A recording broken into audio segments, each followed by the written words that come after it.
ఈ సర్వేలో నమోదైన కుటుంబాల ఆధారంగా రాష్ట్రంలో 3,54,77,554 మందిని సర్వే చేయడం జరిగింది. ఈ మొత్తం సామాజిక వర్గాల వారిగా సంఖ్య ఈ క్రింది విధంగా ఉంది అధ్యక్ష. ఎస్సీలో 61,84,319 మంది ఉండగా ఇది మొత్తంలో 17.43% ఉంది. ఎస్టీలో 37,05,929 మంది ఉండగా ఇది మొత్తంలో 10.45% ఉంది అధ్యక్ష. బీసీ ముస్లిం మైనారిటీ మినహా 1,64,09,179 ఉండగా ఇది మొత్తంలో 46.25% ఉంది అధ్యక్ష. ముస్లిం మైనారిటీలో బీసీలు 35,76,588 ఉండగా ఇది మొత్తంలో 10.08% ఉంది అధ్యక్ష. ముస్లిం మైనారిటీలో ఉన్న బీసీలను కలుపుకుంటే మన రాష్ట్రంలో మొత్తం బీసీలు 56.33% ఉంది అధ్యక్ష. రాష్ట్రంలో ఈరోజు ప్రభుత్వం అమలు చేస్తున్న బీసీ రిజర్వేషన్లు ABCDE ఈ అన్ని గ్రూపులలో 56.33% ఈరోజు బీసీ జనాభా ఉన్నదని చెప్పి నివేదిక మనకు తెలుపుతున్నది అధ్యక్ష. ముస్లిం మైనారిటీలో ఓసీలు 8,80,424 ఉండగా ఇది మొత్తంలో 2.48% ఉంది. ముస్లిం మైనారిటీలో మొత్తం 44,57,012 మంది ఉండగా ఈ మొత్తంలో 12.56% మైనారిటీ జనాభా ఉంది అధ్యక్ష. ఓసీలు 47,21,115 ముస్లిం మైనారిటీలు మినహా ఉండగా ఇది మొత్తంలో 13.31% ఉంది అధ్యక్ష. ఓసీలో ఉన్న ముస్లిం మైనారిటీలను కలుపుకుంటే మొత్తం ఓసీలు 56,01,539 మంది ఉండగా ఇది మొత్తంలో 15.79% ఉంది అధ్యక్ష. ఈ సర్వే ద్వారా సేకరించిన డేటాను షెడ్యూల్డ్ కులాలు, షెడ్యూల్డ్ తెగలు, వెనుకబడిన తరగతులు మరియు రాష్ట్రంలో ఇతర బలహీన వర్గాల సంక్షేమానికి విధానాలను రూపకల్పన చేయడానికి ప్రభుత్వం ఉపయోగిస్తుంది. ఈ చర్య సమానత వృద్ధి పట్ల ప్రభుత్వ నిబద్ధతను మరియు తెలంగాణ ప్రజల భిన్న అవసరాలను తీర్చే పద్ధతిని ప్రతిబింబిస్తుంది. ఇది డేటా ఆధారిత సమగ్రత మరియు పారదర్శకత ప్రాతిపదిక నడిచే పాలనకు నూతన దశ ప్రారంభాన్ని సూచిస్తుంది అధ్యక్ష. రాష్ట్రంలో సామాజిక ఆర్థిక విద్య ఉపాధి రాజకీయ మరియు కుల సర్వే సమగ్ర ఇంటింటి కుటుంబ సర్వే నిర్వహించాలనే ముఖ్య ఉద్దేశంతో మంత్రిమండలి ఫిబ్రవరి 4, 2024న తీసుకున్న నిర్ణయం ప్రకారం తెలంగాణ శాసనసభ ఫిబ్రవరి 16, 2024న క్రింది విధంగా తీర్మానించింది. వెనుకబడిన తరగతుల, షెడ్యూల్డ్ కులాల, షెడ్యూల్డ్ తెగల మరియు మిగతా బలహీన వర్గాలకు చెందిన ప్రజల అభ్యున్నతి నిమిత్తం వివిధ సామాజిక, ఆర్థిక, విద్యాపరమైన, ఉపాధి, రాజకీయ అవకాశాల ప్రణాళికలను రూపొందించి అమలు పరిచేలా తెలంగాణ మంత్రివర్గము 4/2/2024 తేదీన చేసిన సిఫార్సు మేరకు తెలంగాణ రాష్ట్రమంతటా సామాజిక, ఆర్థిక, విద్యాపరమైన, ఉపాధి, రాజకీయ కుల సర్వే, కులగణన, ఒక సమగ్ర ఇంటింటి కుటుంబ సర్వేను చేపట్టాలని సభ ఏకగ్రీవంగా తీర్మానించింది.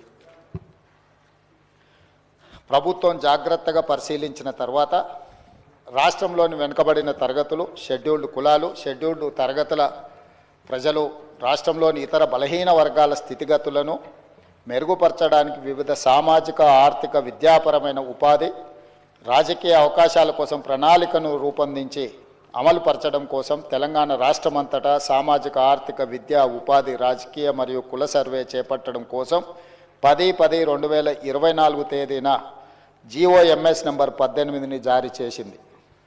అధ్యక్ష, ప్రభుత్వం 19/10/2024 తేదీన 122/క్యాబినెట్/A2/2024 మెమో ద్వారా సామాజిక విద్య ఆర్థిక ఉద్యోగ రాజకీయ మరియు కుల సర్వే నిర్వహణను పర్యవేక్షించేందుకు గౌరవ నీటిపారుదల మరియు సిఏడి ఆహార మరియు పౌర సరఫరాల మంత్రివర్యులు శ్రీ ఎన్ ఉత్తమ్ కుమార్ రెడ్డి గారి అధ్యక్షతన కమిటీ ఏర్పాటు చేసింది.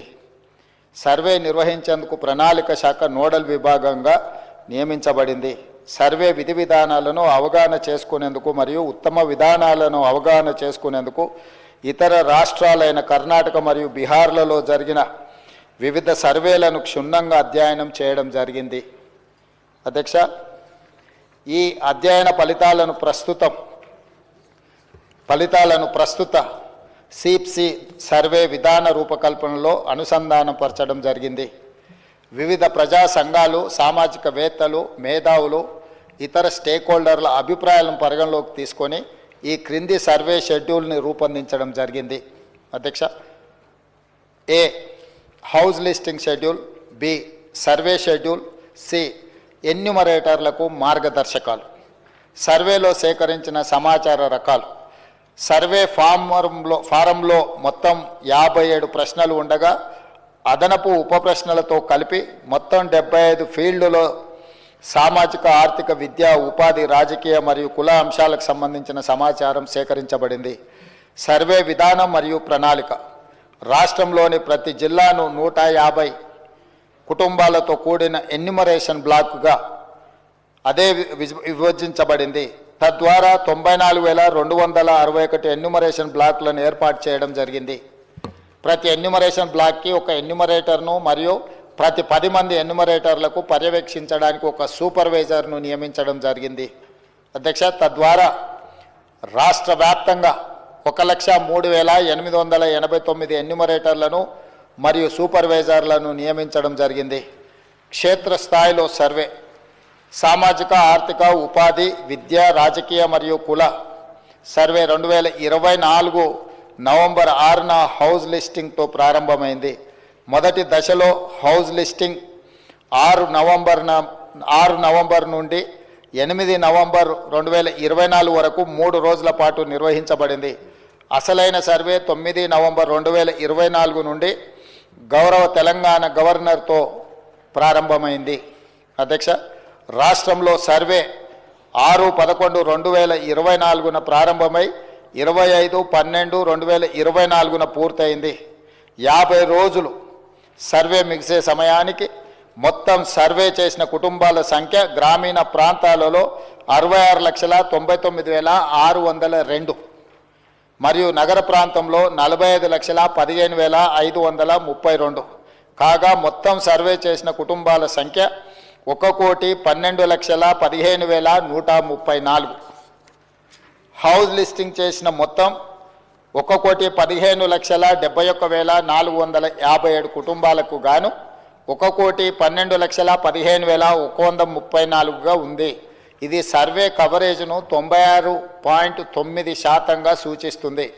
ఇతర కారణాల వల్ల సర్వే చేయని కుటుంబాల మొత్తం సంఖ్య 3,56,229. ఎక్కువగా సర్వే చేయని కుటుంబాలు జిహెచ్ఎంసి మరియు ఇతర నగర ప్రాంతాలలో ఉన్నాయి.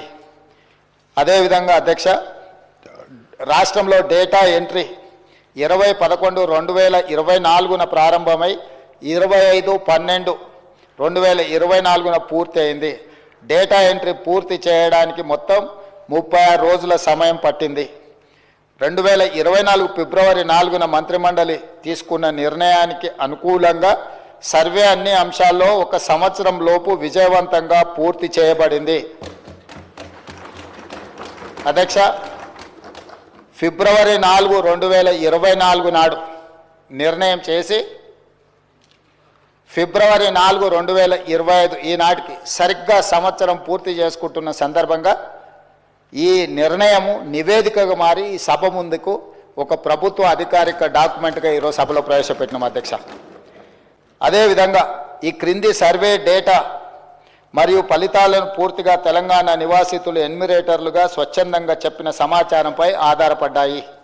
తమరికి తెలుసు అధ్యక్ష, ఈ దేశంలో బలహీన వర్గాలు, అది హిందువులకు సంబంధించిన బలహీన వర్గాలు కావచ్చు, ముస్లిం మైనారిటీలలో ఉన్న బలహీన వర్గాలు కావచ్చు, మొదటి నుంచి కాంగ్రెస్ పార్టీ, తెలంగాణ ప్రభుత్వం 50% పైగా జనాభా ఉన్నారని మనం వివిధ సందర్భాలలో చర్చించుకున్నాం, వివిధ సందర్భాలలో మాట్లాడుకుంటున్నాం. కానీ ఈ లెక్కలకు సహేతుకత కానీ ఒక పారదర్శకమైన ప్రభుత్వ పాలసీ డాక్యుమెంట్ కానీ లేకపోతే ప్రభుత్వం ఒక క్రమ పద్ధతిలో సేకరించిన సమాచారం కానీ లేకపోవడం వల్ల ఎవరికి వాళ్ళు ఏదో ఒక నెంబర్తో ఏదో ఒక చర్చల ద్వారా చర్చించుకున్నప్పుడు స్థానిక సంస్థల రిజర్వేషన్ల విషయంలో కావచ్చు, విద్యా ఉద్యోగ రిజర్వేషన్లు కావచ్చు, అమలు చేయాలన్నప్పుడల్లా కూడా న్యాయస్థానాలలో మనకు కొంత ఇబ్బందికరమైన పరిస్థితులు ఉన్నాయి. అధ్యక్ష ఈ బలహీన వర్గాల జనాభా లెక్కలకు సంబంధించి ఒకవేళ మనం ఆలోచన చేసి ఈ సభలో మాట్లాడుకోవాల్సి వస్తే, ఈ దేశాన్ని బ్రిటిషర్స్ పరిపాలించినప్పుడు 1931లో కులగణన జరిగింది తప్ప ఆ తర్వాత స్వతంత్ర భారతదేశంలో 75 సంవత్సరాలు పూర్తి చేసుకున్న సందర్భంలో ఎన్నిసార్లు జనాభా లెక్కలేసినా 2001 జనాభా లెక్కలు కావచ్చు, 2011 జనాభా లెక్కలు కావచ్చు, లేకపోతే 91 జనాభా లెక్కలు కావచ్చు, లేకపోతే వెనక్కి వెళ్తే 81 జనాభా లెక్కలు కావచ్చు, ఇట్లా ప్రతి 10 సంవత్సరాలకు ఈ దేశంలో లెక్కిస్తున్న జనాభాలో ఎస్సీ ఎస్టీల వివరాలు మాత్రమే పొందపరిచారు తప్ప బలహీన వర్గాలకు సంబంధించిన ఇతర కులాలు ఉపకులాలకు సంబంధించిన వివరాలను ఏ రోజు కూడా పొందుపరచకపోవడం వల్ల 75 సంవత్సరాలు పూర్తి చేసుకున్న ఈ భారత స్వతంత్ర దేశంలో బలహీన వర్గాల యొక్క లెక్కనే లేకపోవడము, బలహీన వర్గాలకు ఒక ఆవేదనగా ఒక బాధగా మా హక్కులను కాలరాస్తుండ్రు, అసలు మమ్మల్ని మనుషులుగా కూడా మీరు గుర్తించడం లేదు, సమాజంలో జిత్తినే ఆబాది ఉత్తినే ఇస్సదారి అనే ఒక నినాదాన్ని నాయకుడు రాహుల్ గాంధీ గారు తీసుకోవడంతో వారు ఎన్నికల సందర్భంగా భారత్ జోడో యాత్రలో భాగంగా ఈ దేశ ప్రజలకు ఒక మాట ఇచ్చారు. కేంద్ర ప్రభుత్వాన్ని డిమాండ్ చేసిండ్రు. వారు కేంద్ర ప్రభుత్వం జనాభా లెక్కలు సేకరించినప్పుడు కులాల ప్రాతిపదికన కూడా జనాభాను సేకరించాలి, తద్వారా ప్రభుత్వం కేటాయిస్తున్న నిధుల విషయంలో కావచ్చు, నియమిస్తున్న ఉద్యోగాల విషయంలో కావచ్చు, ఆర్థిక రాజకీయ ఉపాధి ఉద్యోగ అవకాశాలలో వాళ్లకు సరైన న్యాయం చేయాలి. కాబట్టి దీన్ని ప్రభుత్వము ముందుకు తీసుకువెళ్ళాలి, ప్రభుత్వం పాటించాలి అని డిమాండ్ చేసిండ్రు. కానీ కేంద్ర ప్రభుత్వం ముందుకు రాలేదు. అయితే వారు ఆ రోజు ఈ తెలంగాణ రాష్ట్రంలో తమరికి తెలుసు, మహబూబ్ నగర్ జిల్లాలో మక్తల్ కృష్ణా నదిని దాటుతూ తెల్లవారుతుంటే రాహుల్ గాంధీ గారు తెలంగాణ రాష్ట్రంలో అడుగుపెట్టి 23 రోజులు మహారాష్ట్ర సరిహద్దుల్లో వారు మహారాష్ట్రకు వెళ్ళేటప్పుడు 23 రోజులు తెలంగాణ ప్రజలకు స్పష్టంగా చెప్పినారు, తెలంగాణ రాష్ట్రంలో మా ప్రభుత్వాన్ని ఏర్పాటు చేయండి, నేను తెలంగాణ ప్రజలకు నేను మాట ఇస్తున్నా, మేము అధికారంలోకి వచ్చిన తర్వాత మా ప్రభుత్వం కులాల ప్రాతిపదికన జనాభా సేకరణ చేసి బలహీన వర్గాల లెక్క ఎంతుందో లెక్క తేల్చి వాళ్లకు రాజకీయంగా రిజర్వేషన్లు కల్పిస్తాం, ఉద్యోగ ఉపాధి రిజర్వేషన్లు కల్పించే బాధ్యత మేము తీసుకుంటాం. ఇది సమాజానికి ఎక్స్రే, ఈ ఎక్స్రే ద్వారా ఎవరు ఎంతమంది ఉన్నారో వాళ్ళకి ఎలాంటి ఆర్థిక రాజకీయ ప్రయోజనాలను చేకూర్చాలో మేము చేస్తామని వారు చెప్పారు. అందుకే డిసెంబర్ 7, 2023 నాడు మనం అధికారం చేపట్టి అధికారంలోకి వచ్చిన తర్వాత ఎంబడే ఫిబ్రవరి 4 నాడు 2024 నాడు మంత్రివర్గంలో ఆమోదం చేసి ఫిబ్రవరి 6, 2024 నాడు సహచర మంత్రివర్గ సభ్యులు పొన్నం ప్రభాకర్ గారు ఇదే సభలో తమరి అనుమతితో తీర్మానాన్ని ప్రవేశపెట్టినము. ఆ తర్వాత పార్లమెంటు ఎన్నికలు 5-6 నెలలు ఈ ప్రక్రియకు పార్లమెంట్ ఎన్నికల వల్ల విఘాతం కలిగింది. కానీ ఈ ప్రభుత్వం మా నాయకుడు మేము ఇచ్చిన మాట ప్రకారం ఈ సమాజంలో కులగణన జరగాలి, కులగణనలో రాజకీయ ఆర్థిక సామాజిక అన్ని వివరాలను పొందుపరచాలన్న ఆలోచనతోటి ఈ కార్యక్రమాన్ని ముందుకు తీసుకెళ్లాలన్న లక్ష్యంతో మంత్రివర్గ ఉపసంఘాన్ని పెద్దలు ఉత్తమ్ కుమార్ రెడ్డి గారి అనుభవాన్ని దృష్టిలో పెట్టుకొని వారిని దామోదర్ రాజ్ నరసింహ గారిని, పొన్నం ప్రభాకర్ గారిని, దుద్దిల్ల శ్రీధర్ బాబు గారిని, సీతక్క గారిని కమిటీలో పెట్టి ఈ ప్రక్రియను మొత్తం ముందుకు తీసుకువెళ్లే ప్రయత్నం చేసినాం. ఈ ప్రక్రియలో భాగంగా బీహార్, అంతకుముందు కర్ణాటక రాష్ట్రాలు ఈ ప్రక్రియను చేపట్టి బీహార్ తీసుకొచ్చిన ఈ వివరాలను కోర్టులు కూడా వాటి మీద స్టే ఇవ్వడంతో తప్పిదం జరగొద్దు, ఇది పక్కడ్బందీగా ఉండాలి అని చెప్పి అధికారులను ఆయా రాష్ట్రాలకు పంపించినాం అధ్యక్ష. ఇదేదో ఆషామాషిగా ఇక్కడ ఉన్న కొద్దిమందిని పంచాయతీరాజు లేకపోతే ఏదైనా డిపార్ట్మెంట్కి సంబంధించిన క్రింది స్థాయి ఉద్యోగస్తులను పంపించే వివరాల సేకరణ కాదు అధ్యక్ష.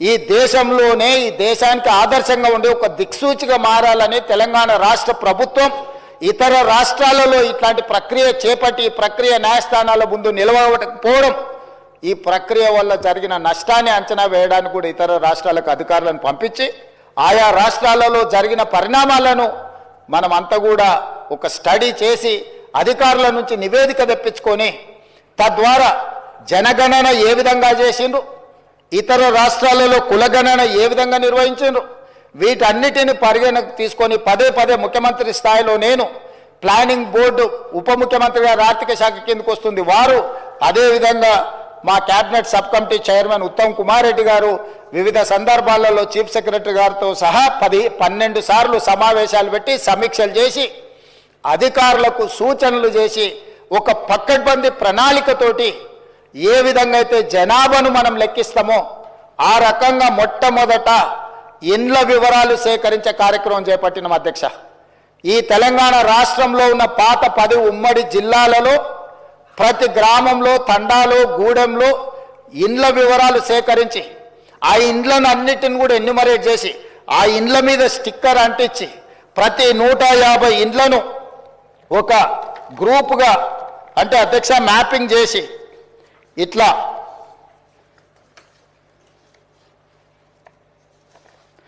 ప్రతి ఇంటిని కూడా ప్రతి ఇంటికి స్టిక్కర్ అంటించి ప్రతి 150 ఇండ్లను ఇట్లా మార్కింగ్ చేసి ఈ రకంగా 150 ఇండ్లను ఒక యూనిట్ కింద ఒక బ్లాక్ కింద గుర్తించి ప్రతి యూనిట్ని ఈరోజు నేను ఇంతకుముందు చెప్పినట్టు 94,000 పైచిలకు యూనిట్లుగా గుర్తించి వీటి ప్రతి ఏరియాకు ఒక్కొక్క ఎన్యుమరేటర్ని ఇచ్చేసి ఈ 150 ఇండ్లను రోజుకు 8 నుంచి 10 కంటే ఎక్కువ చేయకూడదు. ఎందుకంటే 10 కంటే ఎక్కువ చేస్తే వాళ్ళు తొందరపాటులో హడావిడిగా చేయాలన్న నిర్ణయంతో వాళ్ళు తప్పర్లు జరగడానికి అవకాశం ఉంటుందని చెప్పి వివిధ డిపార్ట్మెంట్లకు సంబంధించిన వాళ్ళు teachers, agriculture extension officers, Anganwadi teachers, IKP ఏపీఎంలు, bill collectors and assistant bill collectors, ward officers, Indira Kranti పథకం book keepers, chairman, environment engineers, Panchayati Raj secretary, junior assistant, record assistant, typist, work inspector, ఇట్లా ప్రభుత్వంలో ఉన్న వివిధ శాఖలకు సంబంధించిన అధికారులను ఈరోజు మనం వాళ్ళందరినీ పెట్టి ప్రతి ఇంటికి ఇలాంటి స్టిక్కర్ను అంటించిన అధ్యక్ష. మొదటి 3 రోజులు ఈ రాష్ట్రంలో ఉన్న అన్ని గృహాల యొక్క వివరాలను సేకరించి ఆ వివరాలన్నిటిని కూడా ప్రతి ఒక్కరి ఇంటికి ఇట్లా స్టిక్కర్ అంటించి ఫస్ట్ ఇండ్లను గుర్తించడం జరిగింది అధ్యక్ష. ఆ తర్వాత ప్రతి ఇంటికి మన ఎన్యుమరేటర్లు వెళ్ళి ఇట్లాంటి అప్లికేషన్లు తీసుకెళ్ళి అధ్యక్ష ప్రతి ఒక్కరి వివరాలు వాళ్ళందరితో సేకరించి 8 పేజీలల్లా అక్కడికి వెళ్ళి వాళ్ళతో మాట్లాడి వాళ్ళు ఇచ్చిన సమాచారాన్ని తీసుకొని వాళ్ళ సంతకాన్ని కూడా కుటుంబ యజమాని పేరు, మొబైల్ నెంబర్తో సహా సంతకం వాళ్ళు తీసుకొని, ఎన్యుమరేటర్ సంతకం తీసుకొని, సూపర్వైజర్ సంతకం తీసుకొని ఈ రకంగా సమాచారాన్ని 8 పేజీలలో పూర్తి వివరాలతో కూడుకున్న వాళ్ళ పేరు, తండ్రి పేరు, వాళ్ళ కులము, వాళ్ళ ఆర్థిక స్తోమత, వాళ్ళ విద్య, గతంలో ప్రభుత్వం నుంచి ఏమైనా పథకాలలో లబ్ధి పొందినరా, గతంలో రాజకీయ పరమైన రిజర్వేషన్లు ఏమన్నా పొందినరా, ఇట్లా పూర్తి స్థాయిల వివరాలతోటి ఆ కుటుంబం యొక్క వివరాలు తీసుకున్నాం అధ్యక్ష. ఇవన్నీ మాన్యువల్గా సేకరించి 76,000 మంది డేటా ఎంట్రీ ఆపరేటర్స్ని పెట్టి ఏ ఎన్యుమరేటర్ అయితే 150 ఇండ్లకెళ్ళి చేసిండో అతనే డేటా ఎంట్రీ ఆపరేటర్ దగ్గర కూర్చొని ఒక్కొక్క పేజీ తీసి కంప్యూటరీకరణ చేపించి పూర్తిగా ఈ డేటానంతా కూడా 76,000 మంది డేటా ఎంట్రీ ఆపరేటర్లు 36 రోజులు కష్టపడి ఈ మొత్తం అంతా కూడా క్రోడీకరించింది అధ్యక్ష.